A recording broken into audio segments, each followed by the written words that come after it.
Do you remember the feeling you had when you were a kid and you knew something was wrong in the adult world?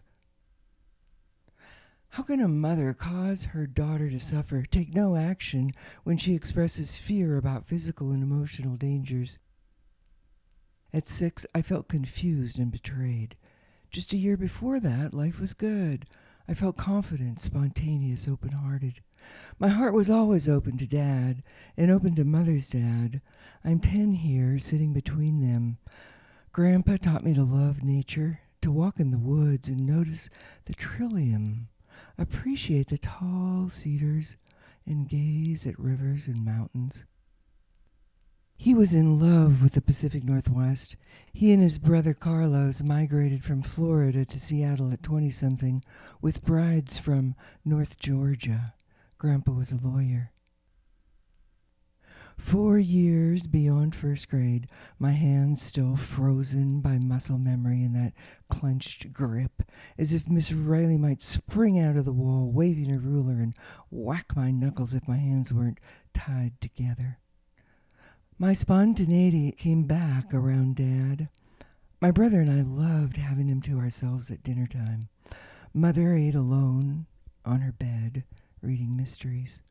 We sat in the kitchen at the breakfast nook.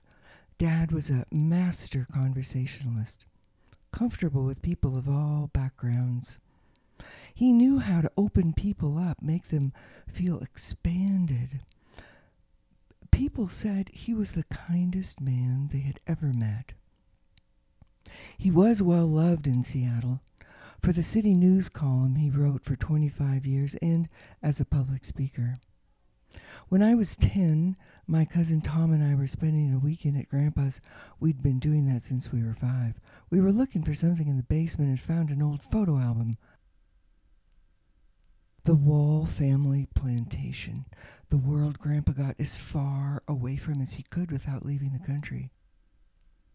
The images of broken-looking old Negroes smiling at Grandpa standing in front of windowless shacks.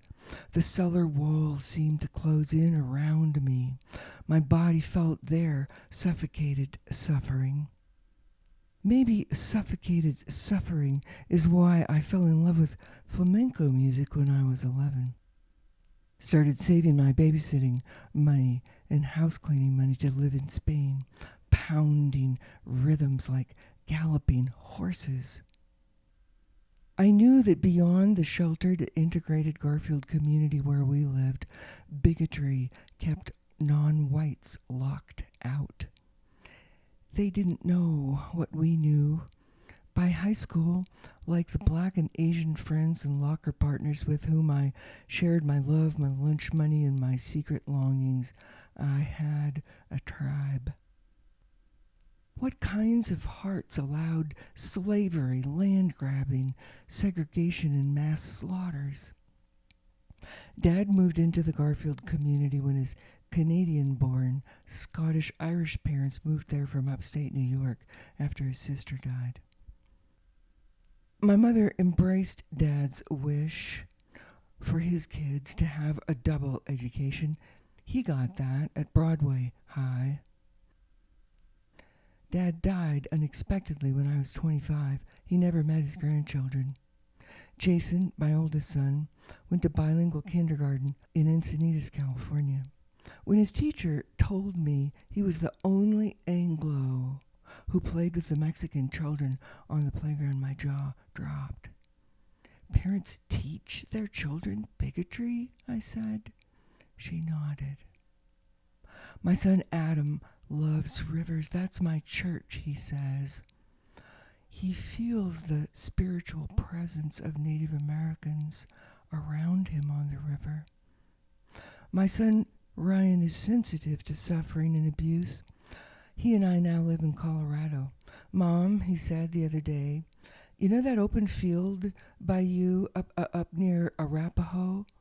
I think it was a killing field. I can feel it when I drive by. This morning I asked an Arapahoe woman in my storytelling workshop about that location. Yes, she said.